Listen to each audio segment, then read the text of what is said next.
¿Cómo están? Bienvenidos a su canal Matemática Elemental. En esta oportunidad vamos a resolver otro problema de física relacionado con el movimiento parabólico. Como recordarán, el movimiento parabólico es un movimiento compuesto por otros dos movimientos, uno horizontal y uno vertical, ¿no? El movimiento horizontal se caracteriza porque es un movimiento rectilíneo uniforme. ¿Eso qué quiere decir? Que la velocidad es constante. Y el movimiento vertical es un movimiento en caída libre, que es un movimiento rectilíneo uniformemente variado, donde la aceleración es el de la gravedad, ¿ya? Ahora vamos directamente con el problema, ¿no? Un proyectil se lanza desde el borde de un acantilado de 150 metros con una velocidad inicial de 180 metros a un ángulo de 30 grados con la horizontal. Ahí está el acantilado, 150 metros de altura. La velocidad de 180 metros, dice, y el ángulo que forma esta velocidad con respecto a la horizontal es de 30 grados, ¿no? Dice, si se ignora la resistencia del aire, encuentre A, la distancia horizontal desde el cañón hasta el punto en el que el proyectil golpea el suelo. O sea, esta distancia de acá, fíjense, ¿no? Es la horizontal, ¿no? Y B, la elevación máxima sobre el suelo que alcanza el proyectil, ¿no?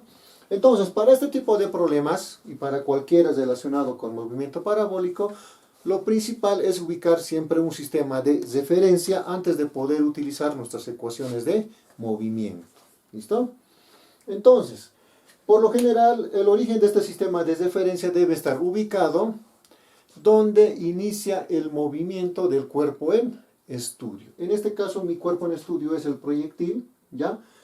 ¿Y dónde está iniciando su movimiento? Precisamente en la parte superior del acantilado. Entonces, mi sistema de referencia lo vamos a ubicar ahí.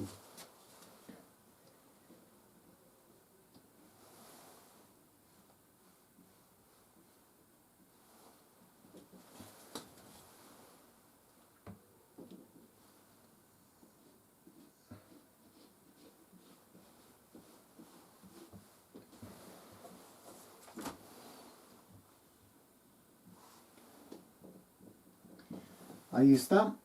Ese es mi sistema de referencia y el punto O es el origen de este sistema, ¿ya? Ahora, para poder estudiar ese tipo de movimientos, recuerden que hay el principio de independencia de los cuerpos, del movimiento me dice que cada movimiento, tanto en el eje horizontal como en el eje vertical, debe estudiarse de manera separada. Entonces, para eso lo que vamos a hacer nosotros es hallar primero las componentes horizontal y vertical de mi velocidad inicial, ¿no? Entonces eso lo vamos a hacer del siguiente modo. Para la componente horizontal, recuerden, esto se proyecta hacia el eje horizontal, ¿sí? Y el vector que se forma desde el origen hasta acá, fíjense esta proyección, vendría a ser la velocidad inicial del proyectil en el eje de las X, ¿no? Y para la componente vertical hacemos lo propio, ¿no? Nos vamos acá, lo proyectamos hacia el eje vertical. Ahí está. Y esta componente de acá, esta vendría a ser la componente de la velocidad inicial en el eje de las Y. Ahora, por definición, recuerden, la velocidad inicial en el eje de las X es igual al producto de la magnitud de la velocidad inicial por el coseno del ángulo que forma la velocidad con el eje horizontal. En este caso es 30 grados. Lo mismo para la componente vertical, ¿no? Y esta va a ser igual a la velocidad inicial multiplicado pero por el seno del ángulo que forma la velocidad inicial con el eje horizontal. Listo, una vez que ya hemos descompuesto nuestra velocidad en sus componentes horizontal y vertical, ahora sí analizamos. Para el inciso A, me piden hallar la distancia horizontal desde el cañón hasta el punto en el que el proyectil golpea el suelo. O sea, me están pidiendo esta distancia. ¿Listo? Ahora, como en el movimiento horizontal se trata de un movimiento rectilíneo uniforme, ¿eso qué quiere decir? Que la velocidad es constante. La única ecuación que me funciona acá es esta, ¿no? Decimos que la velocidad en el eje de las X es igual al desplazamiento horizontal por el tiempo, ¿no? Pero si de acá yo despejo el desplazamiento va a ser igual, dice, este tiempo ya saben pasa a multiplicar, se puede escribir como el producto de la velocidad en el eje horizontal por el tiempo transcurrido, ¿sí? Donde x vendría a ser la distancia que me están pidiendo. ¿Cuál va a ser mi velocidad horizontal? Básicamente es la velocidad inicial en el eje de las x de la velocidad, ¿no? Entonces lo único que me faltaría para encontrar esta distancia sería el tiempo, ¿ya? Entonces, para encontrar el tiempo, lo que vamos a hacer nosotros es lo siguiente, ¿ya? Vamos a analizar el movimiento en caída libre. Entonces, observen lo siguiente.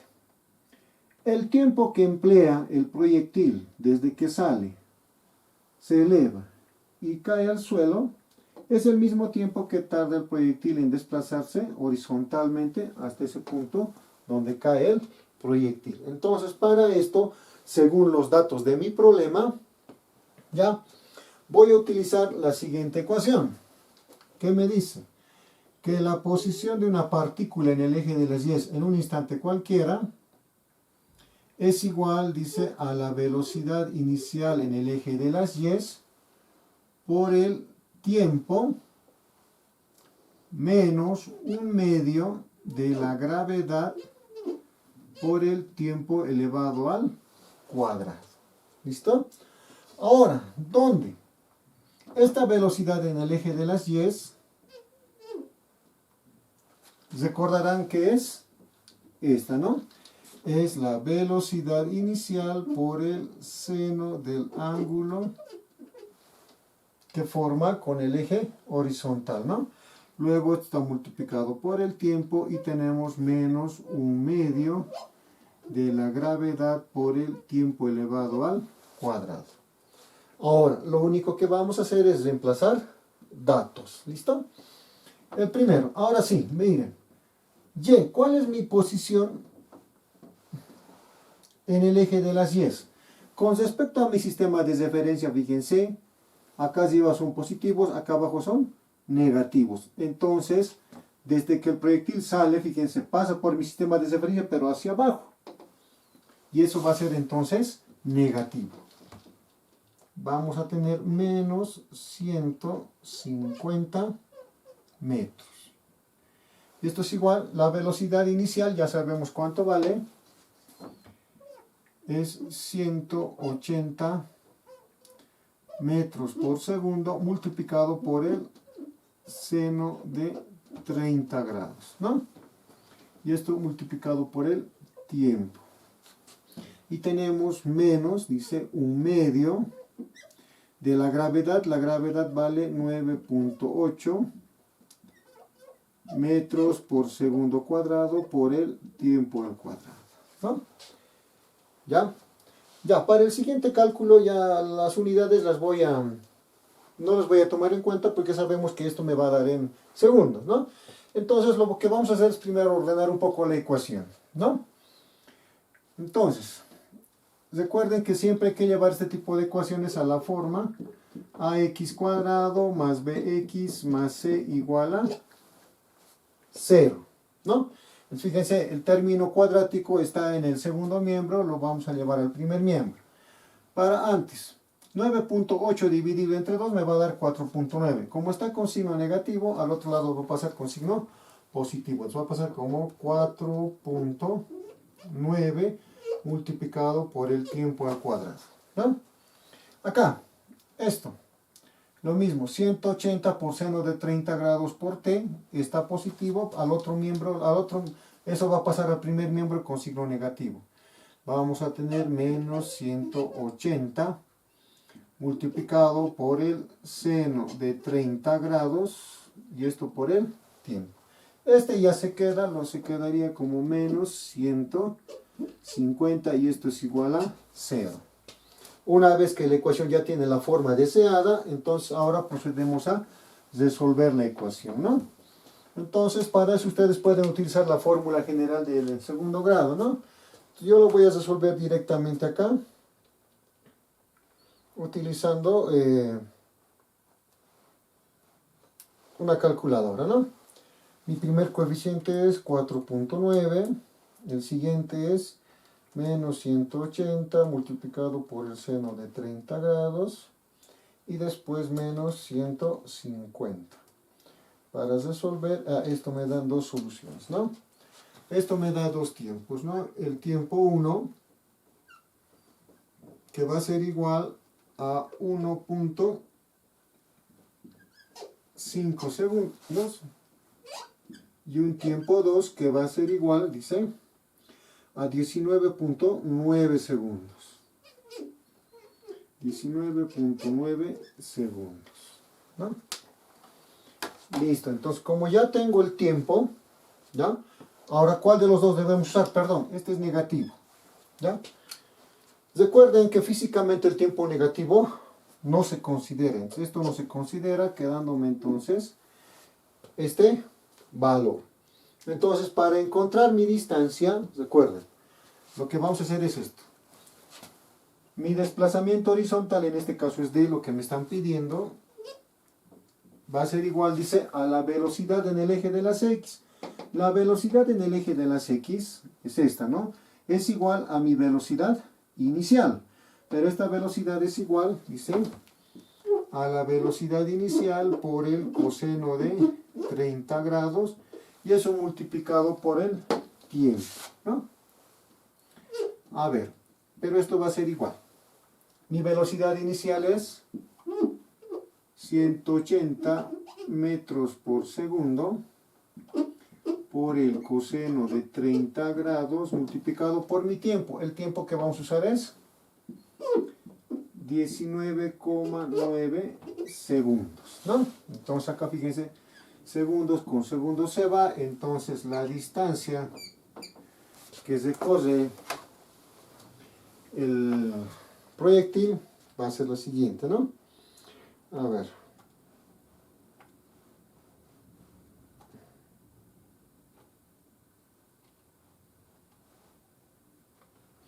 A ver, multiplicamos 180 por el seno de... No, en este caso es coseno, ¿no? Esto es coseno de 30 grados por 19.9. Y esto me va a dar, ahí está, me da 3102.1 metros, ¿no? Entonces, esa es la distancia que está recorriendo o ha avanzado horizontalmente el proyectil. ¿Listo? Ya.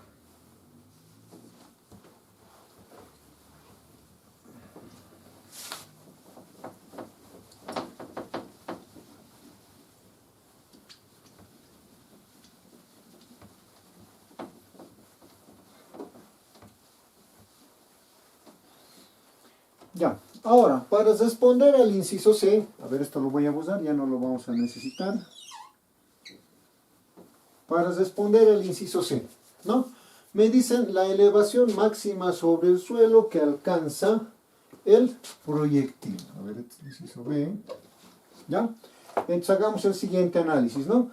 Esta distancia ya la conozco, ¿listo? ¿Ya? A ver. Me están pidiendo la altura máxima sobre el suelo. A esa altura yo le voy a llamar H. ¿Listo?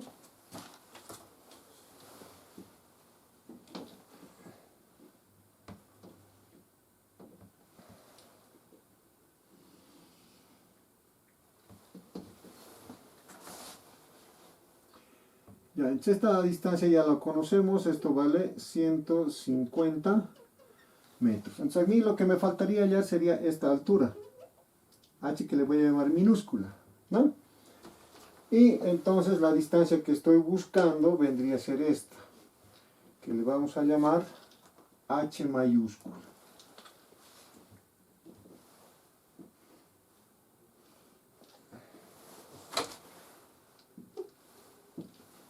Listo, ya tenemos entonces eso, ¿no? Entonces, esta altura máxima que es respecto al suelo es igual a la suma de 150 metros, que es la altura del acantilado, más esta H que viene a ser la elevación máxima que alcanza el proyectil respecto de mi sistema de referencia, ¿no? Entonces, para hallar esta h vamos a usar lo siguiente, ¿ya? Vamos a hacer el siguiente análisis. Observen que cuando el proyectil se eleva hasta su punto más alto, acá la velocidad final en el eje de las y va a ser igual a ¿cuánto? 0, ¿no? Entonces, para hallar esta distancia voy a usar lo siguiente, ¿listo? Para hallar esa h. Entonces digo, para hallar h, usamos velocidad final al cuadrado es igual a la velocidad inicial en el eje de las y al cuadrado menos 2 veces la gravedad por y, ¿no? Ahora, hemos dicho, mi velocidad final en el eje de las y, esto es 0, ahí está 0, y mi velocidad inicial en el eje de las y la conocemos, menos 2 veces la gravedad. Este desplazamiento vendría a ser ahora mi h, ¿no? Si de acá despejamos h, ya, esto va a pasar, recuerden, al otro lado a sumar, esto va a pasar a dividir, tendríamos que mi h va a ser igual a la velocidad inicial en el eje de las y, esto al cuadrado, dividido entre 2 veces la gravedad, ¿no? Listo. Entonces, lo único que hacemos ahora es sustituir datos, ¿no? Tenemos que h va a ser igual. ¿Qué era la velocidad inicial en el eje de las y? Aquí era velocidad inicial por el seno de 30 grados. Pero ¿cuánto era la velocidad inicial? Era 180 grados, perdón, 180 metros sobre segundo cuadrado multiplicado por el seno de 30 grados, ¿no? Y todo esto está elevado al cuadrado. Dividido entre 2 veces la gravedad, pero la gravedad es 9.8 metros por segundo cuadrado, ¿no? Entonces observan acá, aquí, perdón, es segundos nomás. Segundo elevado al cuadrado, segundo cuadrado con segundo cuadrado se van a cancelar. Aquí voy a tener metro cuadrado, con este metro se va a ir y me va a quedar en metros, ¿no? Entonces, a ver, hagamos ese cálculo. Tenemos 180 por el seno de 30 grados, esto elevado al cuadrado, dividido entre 2 por 9.8. Y eso me da 413.3 metros, ¿no? Entonces, por último, para responder a la pregunta B, tenemos como respuesta que mi altura máxima va a ser igual, dice, a 150 metros más 413.3 metros, ¿no? Y eso es igual, a ver, me va a dar 3, 3 y 0 sigue siendo 3, 1 y 5 son 6, y 1 y 4 son 5, ¿no? 563.3 metros es la máxima altura que alcanza el proyectil respecto del suelo, ¿no? Bueno, eso sería todo. Muchas gracias.